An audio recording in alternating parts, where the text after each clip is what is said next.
Alright guys, the quest for a full pass on full power with no clutch slip continues.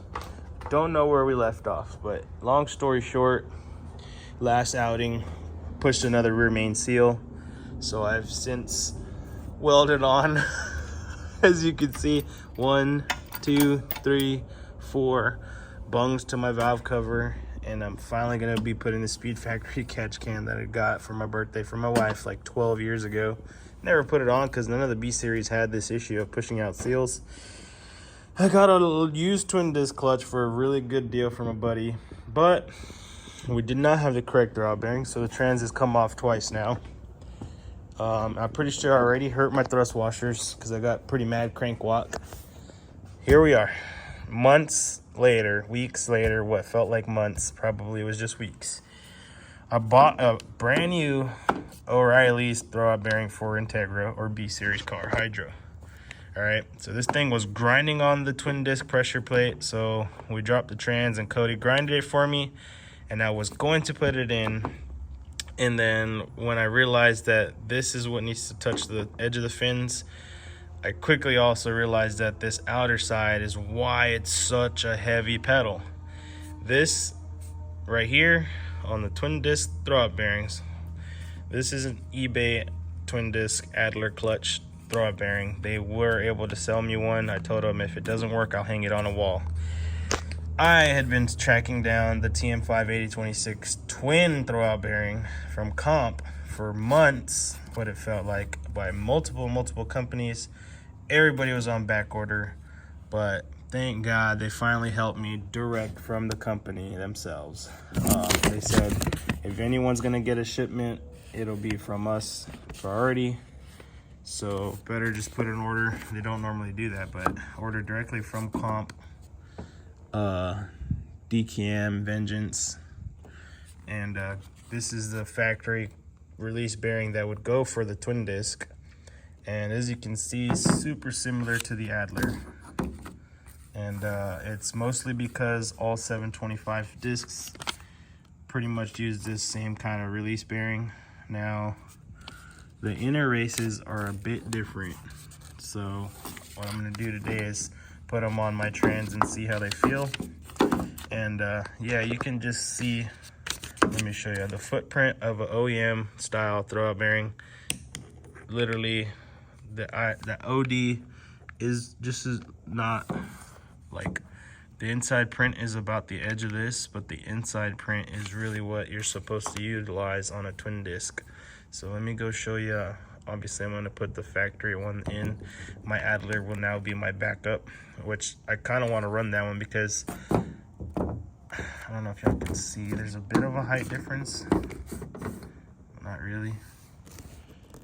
It's very minuscule, but I kind of wanted to run the Adler because I can't really get a good representation, but I felt like it was just a bit taller.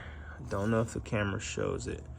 And I do have a problem with clearance because of the twin disc being an H2B. It's a B series twin disc on an H2B kit. So I am on a plated kit, as y'all can see. That's a plate, QSD plate, right? Now I have the spacer behind the twin disc flywheel, and that is a B series flywheel with my spacer in between it and the crank. But that space is not enough for this worn out fork to really have the best throw. So on the stage 5, I'm gonna show y'all here in a minute, this thing would push almost all the way out to get a full release, but that is with the OEM style release bearing, so can't really compare that right now. But yeah, basically it would have to push it all the way out to the point where it'd get hung up sometimes, and at that point it would get chatter and I would have clutch engagement instead of release. And it was technically a mix of hyperextending and chatter of the bearing, but yeah, it wasn't even cut yet. This is a brand new bearing cut just to try to mimic a full face bearing. So the twin disc bearings, why isn't it focusing? The twin disc bearing is a full face that spins basically because the fins are so much smaller. Let me put this on real quick. I must have the wrong fork or something. I don't know why my fork would fit on a O'Reilly's OEM style perfectly, and it's not fitting on the comp. I'm sure I'm going to have to bend it for it to just fit, but as of right now, it doesn't go right on. Let's go check the Adler. So maybe I needed a different fork. If you guys could tell me if a P80 is even a B-series fork, maybe this whole time my clutch issues have been a wrong fork. But let's flip this one over. And look at that, the fork goes right on. So I don't know what's up with that new comp. I don't know what's up with the comp release bearing, but let's see how this one slides on there.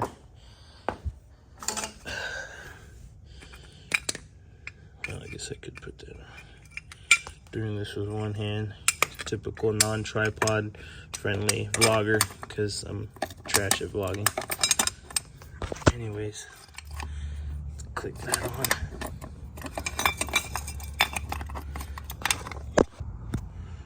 Alright, I got the light to come on.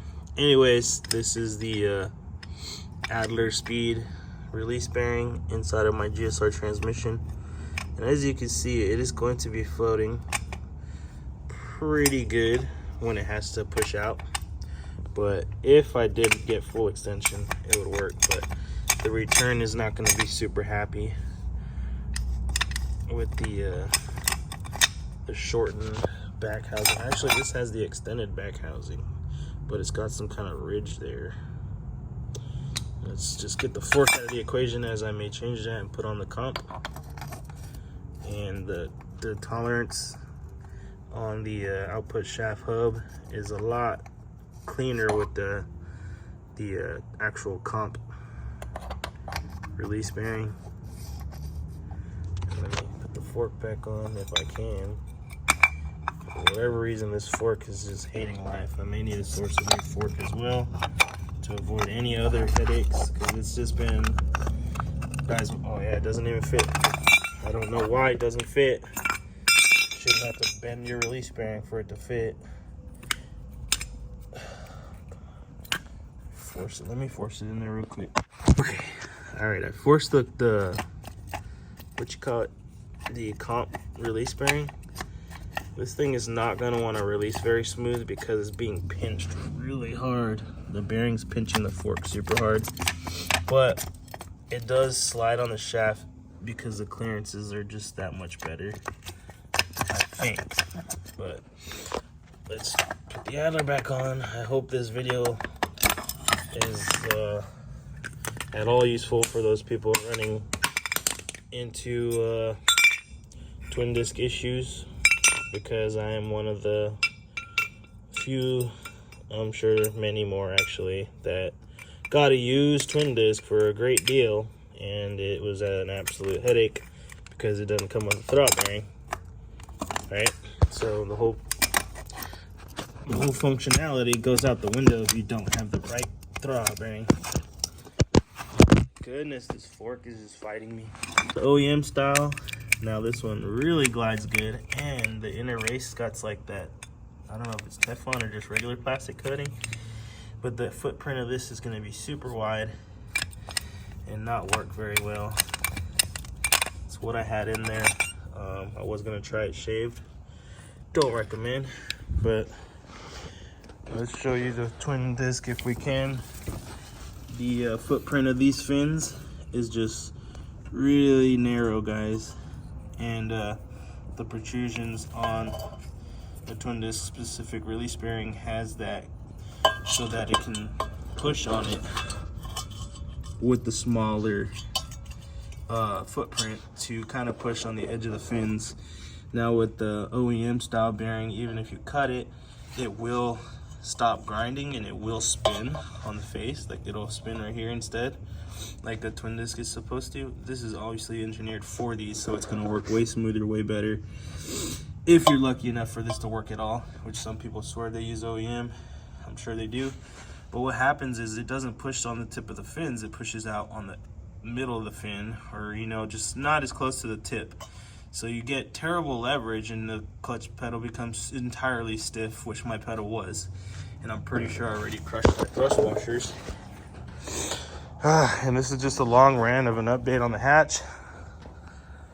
And here's my old stage 5 comp, non-twin disc. This is a single disc, so obviously you'd be using an OEM release bearing because the diameter is so much wider on these fins that you can afford, or really have to, push on the OEM location on the fins.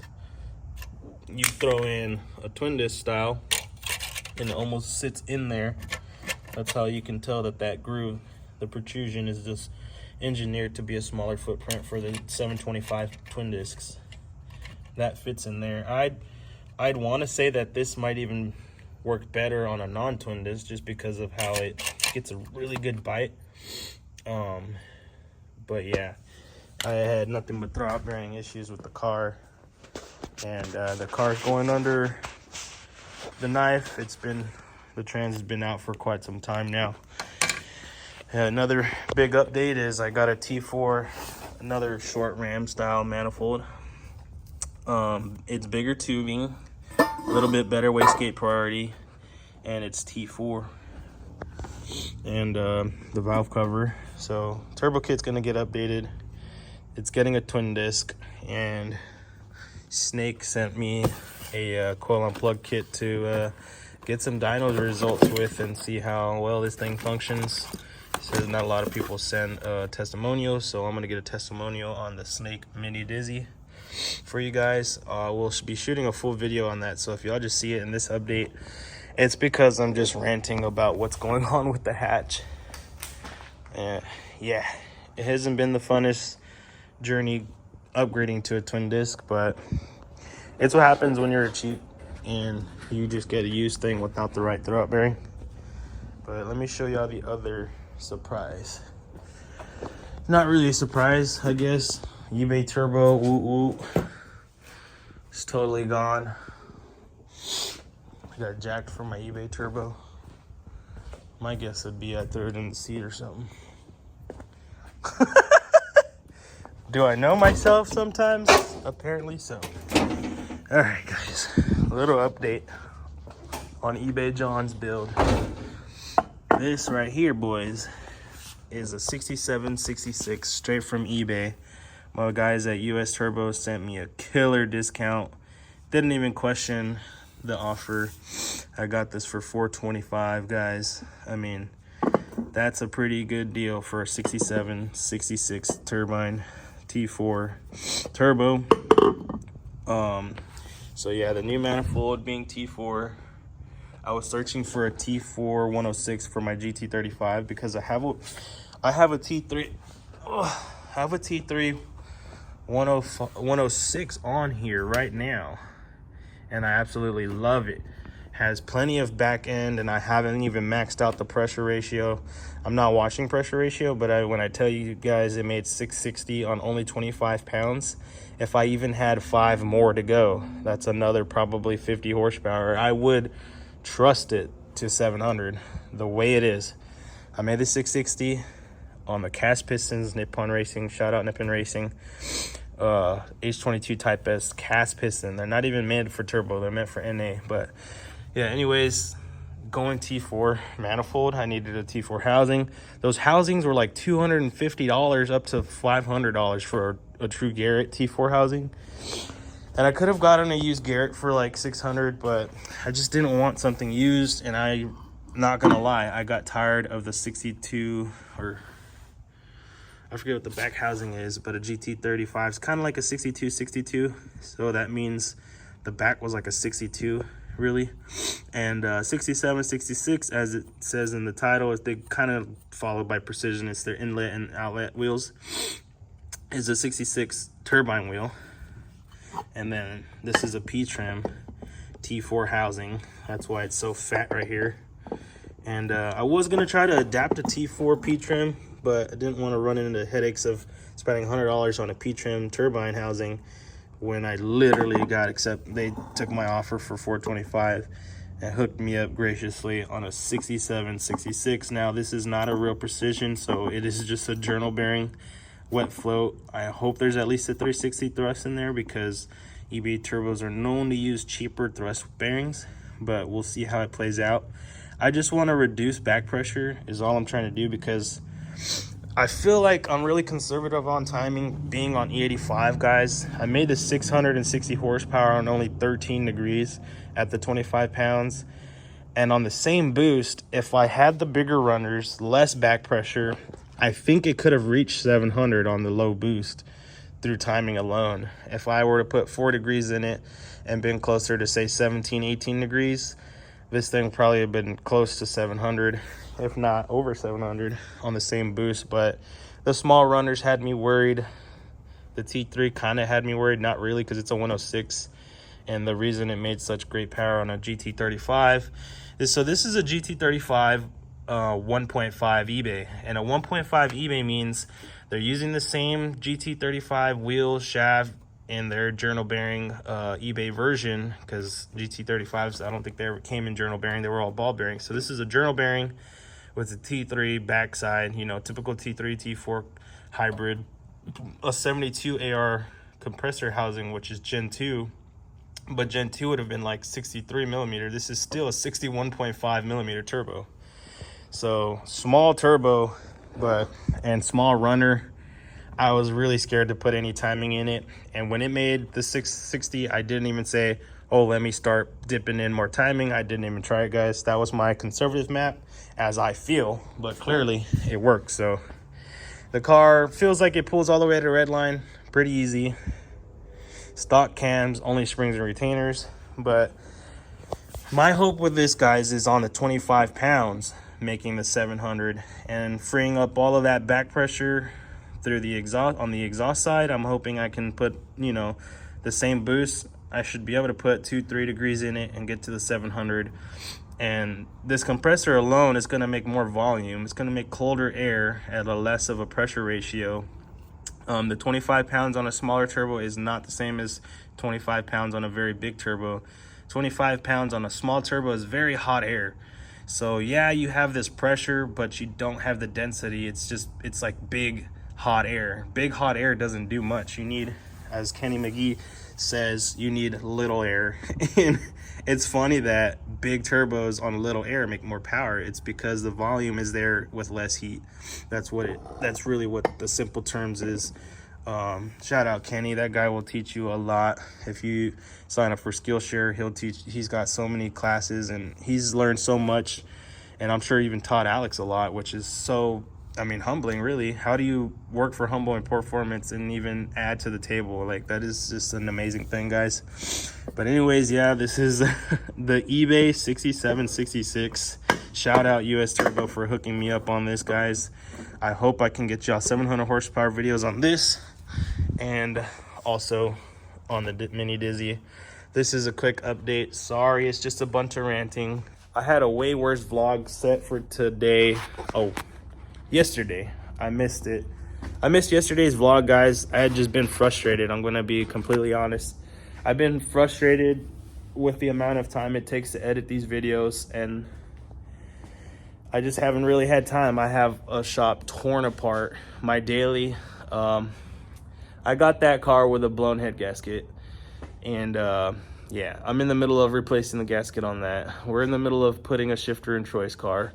The only two cars that actually run or are waiting for the track are Cody's and Yordi's, but they technically want to upgrade their clutches first because they know they can't put down all the power at the track. They both slip clutch a little bit, just like me. So all three of our cars had terrible track days.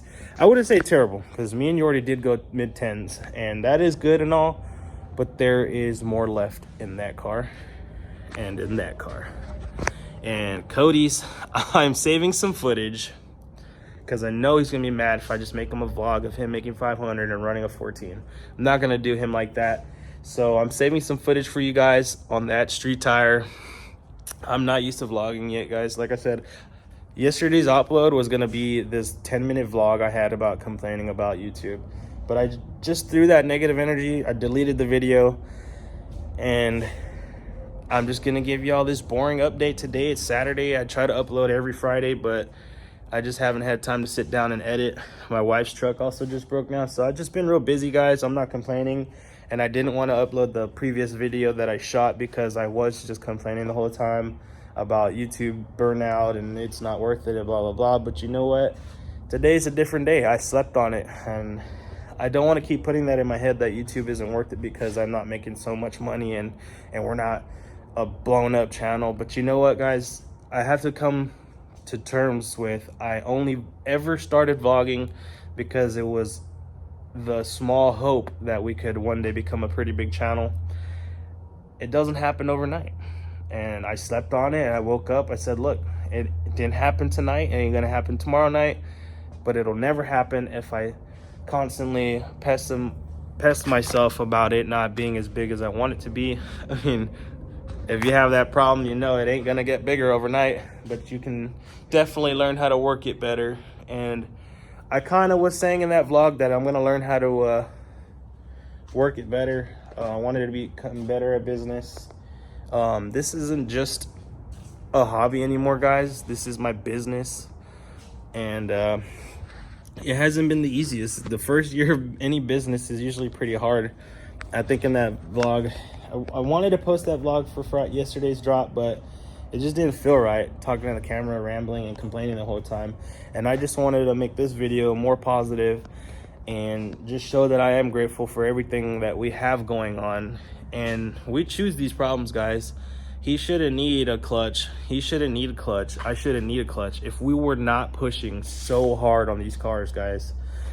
Choice Cars got a stock clutch that came with the Z3 swap. He's not complaining. He just wants to drive his car, and that really kind of humbled me too, because Choice Car, I haven't started the vlogs on it yet, but it sat for about 2 years. He didn't have any motivation, and he told me, look, John, I know I've been saying I'm gonna finish it, but I'm tired of just saying that, knowing I don't have time. And I know exactly where that feeling comes from when you don't have time for your toy. You have so many priorities to put in front of things like this that it just happens, guys. Like so I'm trying to run a business, and I almost gave up on YouTube because I want to take a break, but today's videos tell you I'm not gonna take a break, and there's not gonna be breaks. Yes, I slept on editing. I didn't have any of the footage that is pending upload for yesterday's drop. Today is a fresh day, fresh video, and I'm just kind of vlogging to the iPhone selfie camera right now. I was beating myself up about not having a badass mic, not having a badass camera. I beat myself up overthinking all of these things about seeing all these other YouTubers have and what they have and what I don't have, and I just threw all that out the window. I got what I got, and I'm gonna make the best of it. So if y'all like it, be sure to leave a like. And if you want your friends to see some crazy Honda videos, share the video. And if you're not already, make sure to go and subscribe to the RACE-ALOT Garage YouTube channel, and drop on the comments below, see if y'all like this merch. Let me know what y'all think about the drops. Look how old this thing already is, guys. My first hat. We did have a merch release, but I never officially announced it, so that's my bad. I can't expect sales if I'm not pushing them, right? So down in the description there should be links to merch, guys. It would really help the business stay afloat. I don't want to give up, but it is very tough to stay in business and still film the stuff we shouldn't have to do, because I don't have to build a race car, but it is the staple of the RACE-ALOT Garage YouTube channel. Shout out Yordi, he backed me up with his 1050. I'm so proud of him. That 1040, he wanted to fight me, and because I was not happy, I wasn't impressed. I hope y'all enjoyed the track video. I hope y'all can go back and watch old videos when there's nothing new to watch on the channel. Sorry today's video is kind of boring and a lot of talking, but I just kind of had to take almost a week off. It really wasn't a break. I still try to share it with y'all, and I still want a fresh upload this week. It's a day late and it's just talking, but I appreciate each and every one of you guys. Like I said, don't forget to subscribe to the YouTube channel. We got to pump up these numbers, man. These are rookie numbers. 1,300 ain't it. We're about to hit 1,400. That still ain't it, guys. We need thousands and thousands of you guys motivating us and rooting for us, and I will root for all of y'all's builds. Remember, guys, every day is a gift. So you woke up today, throw that negativity out the window. It's tough, guys. I deal with depression and anxiety every day, and sometimes I don't want to pick up the camera. Sometimes I don't want to do any of this. It's not easy. A lot of YouTubers make this stuff look easy. It's not. So get that out of your head that it's easy, and just take it one day at a time, and you'll achieve any goal you set your mind to. It's a big motherfucker, man. Big old motherfucking tank, yeah. Better do some motherfucking welding. What are you doing now? I'll take a picture. I did. What are you doing? It's hot. Is it Christmas time, babe? I was taking a picture of your sleeping twins. How did you do that? I didn't. You're using Bella as a walking ornament holder?